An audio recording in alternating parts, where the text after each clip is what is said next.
and welcome back to MedSynapse podcast series, where we explore cutting-edge medical insights with leading experts. Today, we dive into a critical yet often overlooked aspect of healthcare, which is chronic neurological conditions, from Parkinson's and stroke recovery to persistent vertigo. These disorders affect millions worldwide, posing a unique challenge for both patients and healthcare providers. The WHO estimates that neurological disorders are now the leading cause of disability adjusted life years globally, and with cases expected to rise due to aging population and lifestyle changes. So the question is, how do we tackle this growing crisis, and what innovations and strategies can improve these outcomes? And to help us unravel these questions and complexities, we have with us Dr. Sreenivas Meenakshisundaram, an esteemed neurologist specializing in movement disorders, stroke, and vertigo. Beyond clinical care, he's also an entrepreneur leading Modo India, where he integrates technology and innovation to enhance neurological care. So, welcome, Dr. Srinivas, and it is a pleasure to have you back here on the show. Thank you. Thank you for having me on the show. It's a pleasure to be back here. I'm looking forward to discuss on a very much neglected but very important topic. Yeah. So, Dr. To start with, could you share insights on the burden of chronic neurological conditions both in India and globally, and how does this impact our healthcare systems? So, when you talk about chronic neurological conditions, what we usually talk about is people who do not get better. So we always talk about chronic diseases which are long-lasting conditions. So we have all these neurodegenerative conditions. Classically, what we talk about is Alzheimer's disease. We talk about Parkinson's disease.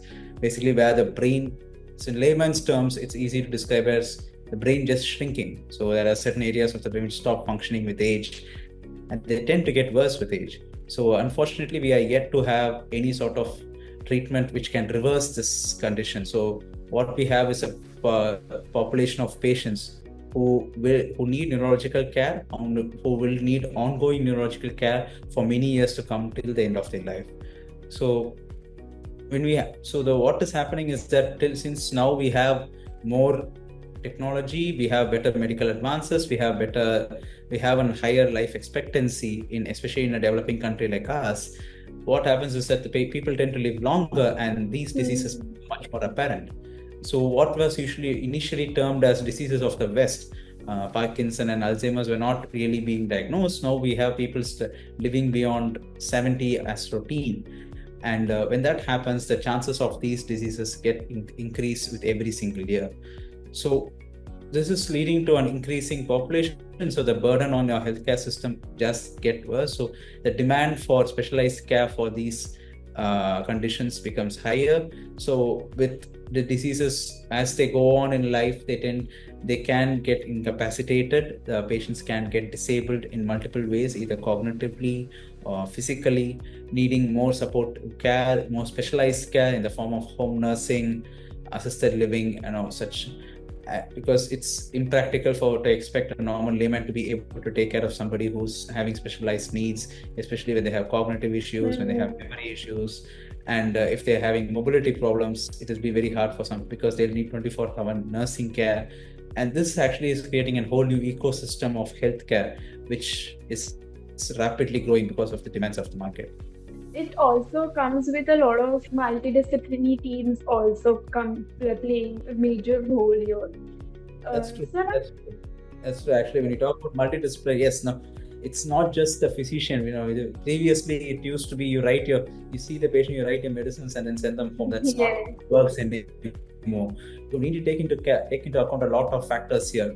How is somebody managing at home? How is the family managing? Caregiver burden, caregiver burnouts are now becoming much more apparent. Things which are neglected a lot is now coming into the forelight, needing much more care of. It is impossible for one person to deal with this. Is why now we have your teams dealing with all of this, with multiple people. You have your psychiatrists, you have your psychologists, you have physiotherapists, occupational therapists, all of them working together to make sure that the patient has a reasonable quality of life.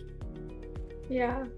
So now, neurological conditions often present with overlapping symptoms also. So how do you approach cases where movement disorder and neurodegenerative conditions mimic each other? So as we said, neurodegenerative is what is causes this biggest burden. I mean, it's the biggest contributor to this chronic neurological condition. So where neurodegeneration is basically when some parts of the brain just progressively lose function. So if it is areas affecting your memory, you're going to have things like Alzheimer's and other forms of dementia. You have a lot of other dementias becoming prominent. You have your frontotemporal dementia, Lewy body dementia, and such forth. And if there are areas which control your body activities, that's when you have diseases like Parkinson, where the movement is what is affected. So movement disorders, technically, I mean, problems with any sort of movement, either reduced movement or increased movement, we call hypo and hyperkinetic movement disorders. What we all talk about a lot of different causes, and one of the most prominent causes, given that Parkinson's disease is the most common type of movement disorder, is neurodegeneration. And we also have other neurodegenerative or heredodegenerative. So basically it's a genetic condition which has been inherited in the family and which can lead to neurodegeneration later in life. So we have disease like Huntington's disease, which is actually quite prominent. It is very prominent in a country like ours, but it's less recognized. Usually it is picked up much later in life. So again, it's a hyperkinetic movement disorder. Basically, there is too much movement, and this is also associated with other conditions such as dementia. So the quality of life is significantly impaired. Unfortunately, we don't have treatment to reverse it, but we can manage the symptoms at present. So when it comes to neurodegenerative conditions, the focus is more on making sure that we are able to preserve what is present at present. So if somebody has a reasonable amount of cognition, if we are picking it up early, then we have the chances that we may be able to put in certain interventions that can prevent the dementia from worsening. And if somebody with Parkinson comes in very early in the disease, we try to make sure we can modify their lifestyle and change what we can to ensure that the disease progression is slower than they would normally be. So those are things we have to keep in mind, especially in these neurodegenerative conditions, because unfortunately, even today we had a study come out that unfortunately there was a lot of trial going on about drugs to reverse Parkinson. It has been reported as a failure. One of the diabetic drugs was studied, and unfortunately over a long period of time, we did not show any benefit. We do not have drugs to reverse the disease yet. So the focus right now is on early recognition and try to delay the progression of the disease. This can also change over the years. So what do you think that how can this change in say coming 5 years or so? So what I would suggest, I mean, on a global scale, what is necessary is an early, as I keep saying, it's early recognition. So it's a state of the dementia, what we call mild cognitive impairment. So when you talk about dementia, by definition, it needs to be affecting two spheres of your cognition. So when you talk about cognition, we have memory, we have ability to take decisions, ability to see and perceive things properly. It's like you have wayfinding difficulties, you have difficulties with speech. Speech is a very important part of cognition. And so there are a few spheres which we usually talk about. And by definition, at least two of these should be affected, and the person should not be able to do their activities of daily living. So that's what we call dementia. When all this gets fulfilled, then they fit into the diagnosis of dementia. I mean, dementia, of course, can have multiple causes, which is what is Alzheimer's and a lot of other ones, so common being Alzheimer's. So, but when there is an early stage of all of these, where it's called minimal cognitive impairment, where the patient starts to have some symptoms, commonly they keep forgetting. A short-term memory gets a little bit impaired. They keep forgetting what they set out to do.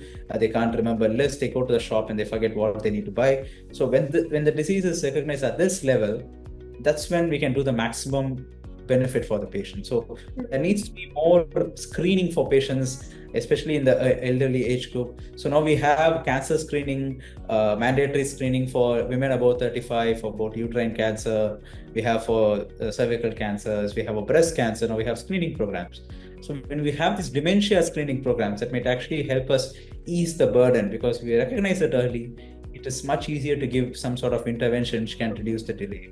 The same goes for Parkinson. You recognize Parkinson early, you can actually help to try to give some interventions which can probably delay the progress of the disease. You know, there have been certain exercises, changes in lifestyle, food habits, and all of this which can actually help make sure that disease does not progress at a rapid rate. So this can actually help in productivity and easing the burden on your healthcare system down the line. So this is something we're looking at. The other factor, of course, is any sort of disease-modifying drugs, which is what we call the holy grail of neurodegeneration. If you find anything which can reverse the degeneration, which is there's a lot of research going on for a lot of diseases all over the world. We are still waiting with bated breath and crossed fingers that something comes out positive. Yeah, I think that actually makes a lot of sense, and especially ensuring that accurate diagnosis early on is done is also very important, I think. Now, another critical challenge is patient adherence to treatment regimens. So, what strategies have you found most effective in improving patient compliance? So, another challenge, as you rightly pointed out, is patient compliance. It's become a major issue, especially in a condition like Parkinson or Alzheimer's. So what happens is that we know that Parkinson, yes, Parkinson's, we do have symptomatic treatment. So the easiest way I try to explain to patients is this is a lifelong disease. This is like diabetes mellitus. So diabetes, we have a deficiency of insulin, sugars go up, we give drugs, we control the sugars. And in Parkinson, there's a deficiency of dopamine, another hormone in the body. So when that is low, we have difficulty moving, and we try to replace it and keep you symptomatically better. So it's the layman's way of explaining it, because they need to understand this is a lifelong commitment that they need to make towards the treatment. So what usually happens is that you treat them, you give them medicines, and unfortunately, the dictum is always we start at a low dose and then slowly elevate, increase the doses over time. Nobody has patience. And so when you don't see results within the first week, they're like, okay, let's go to some other doctor. And there'll be a lot of chopping and changing in regimens. Very rarely that any doctor is going to let go without saying, okay, don't change, stick to it. So when this happens, that's a very, very hard to get any sort of regimented and proper follow-up for the patients.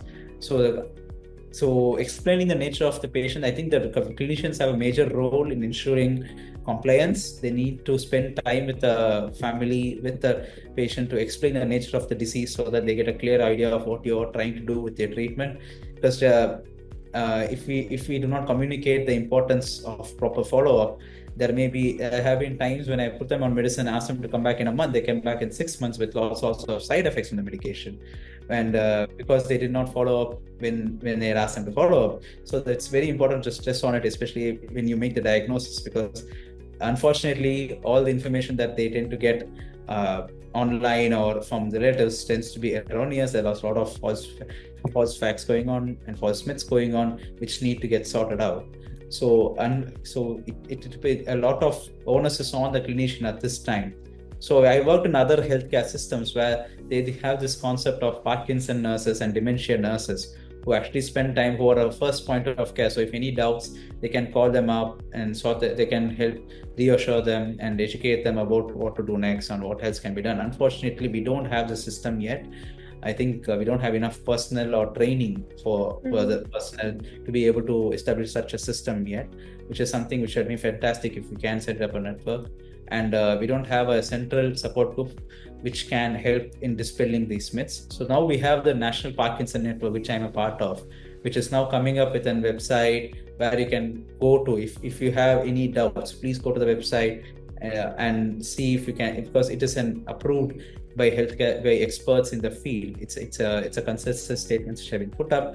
So it helps you dispel myths and helps them about do's and don'ts about daily life, so that you're not let down with you're not taken into false promises or any sort of things like that, so that you understand where you're coming from, what the disease is, and what your clinician is actually trying to do for you.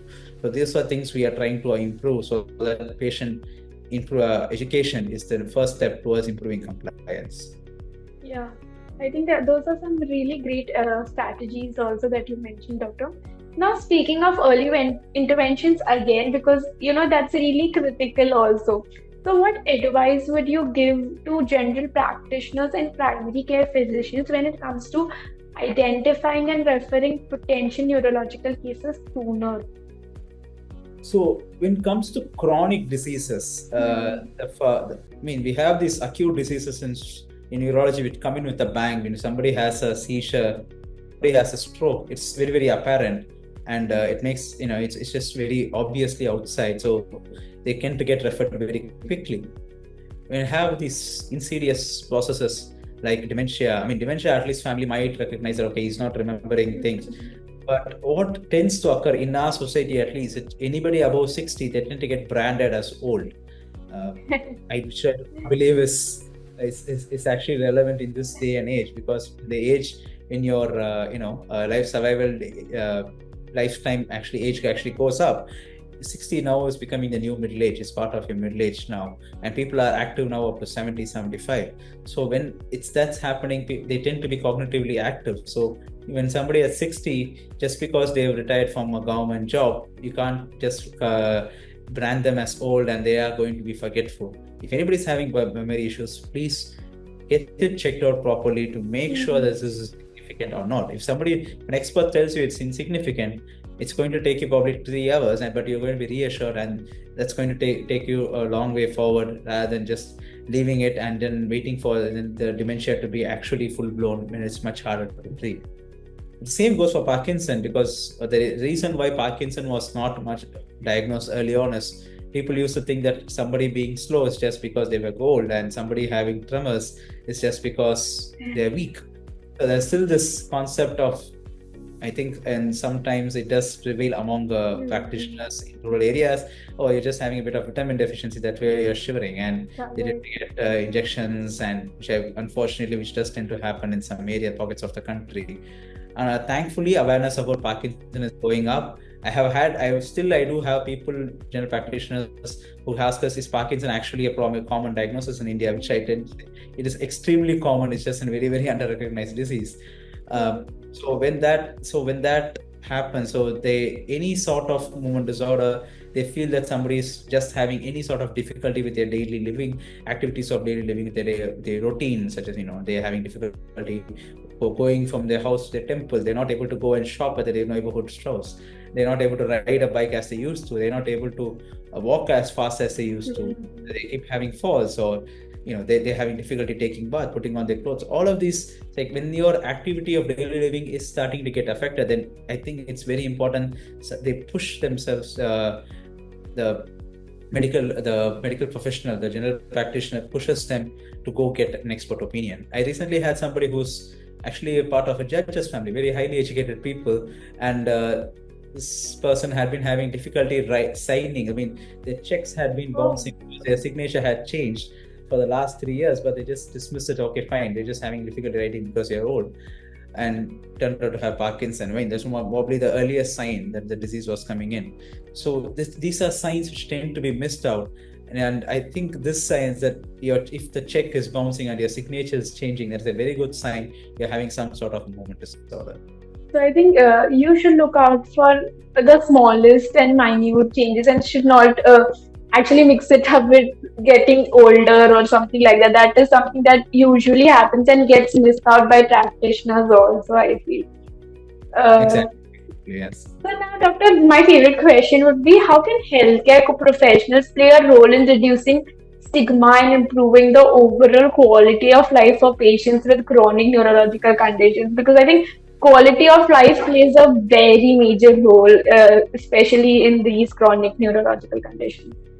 So there are two ways that we go about this. One is actually encouraging the patient that they need to be more socially active, because what happens is, if somebody is starting to have some sort of dementia or Parkinson or things like chronic diseases like this, a family doesn't take them out. They said, okay, I don't want to take them to social gatherings because people are going to ask questions.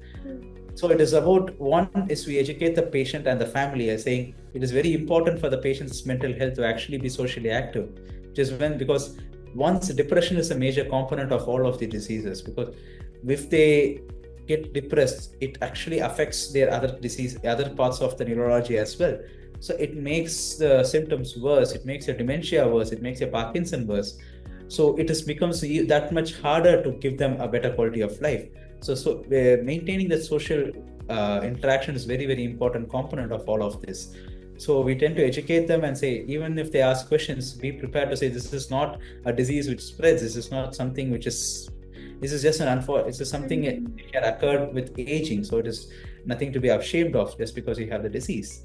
And the other part is, of course, national awareness programs, which we are trying to do, which actively occur all over the country. We have the National Parkinson Day, National Mood Disorder Day, Dementia, Alzheimer's Days, when there's a lot of social media and traditional media activities which occur, a lot of social awareness campaigns which occur. We try to spread this. These are not conditions to be stigmatized. These are conditions in which the society as a whole can help towards making their quality of life better.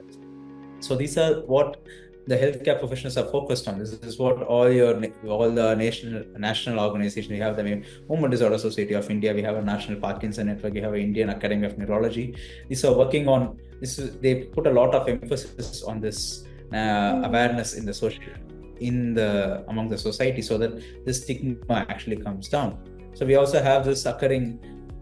Thankfully now epilepsy, the stigma around epilepsy is slowly coming down, but we still have patients coming in with they are refusing to disclose the diagnosis to their spouses, and when they get married, they refuse the diagnosis, and hence they end up they don't take the medication, and then just come back with complications.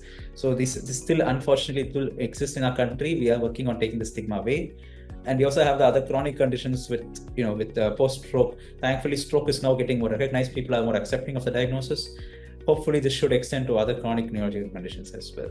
Yeah, I think awareness is really important, and spreading the right kind of awareness through various social programs is also really important, and you have emphasized it correctly. So now, Doctor, lastly, as a neurologist and an innovator, what changes would you like to see in the medical training or healthcare practices to improve the management of chronic neurological diseases? So what we are seeing coming up now is an increase in assisted living facilities and the availability of specialized support for people with chronic neurological illnesses, which I think is a welcome boost. Unfortunately, most of this right now in India are in the private sector. The one thing I would really want to see occur is for the government in the public health sector to actually have this support network to reach out to people with chronic neurological diseases.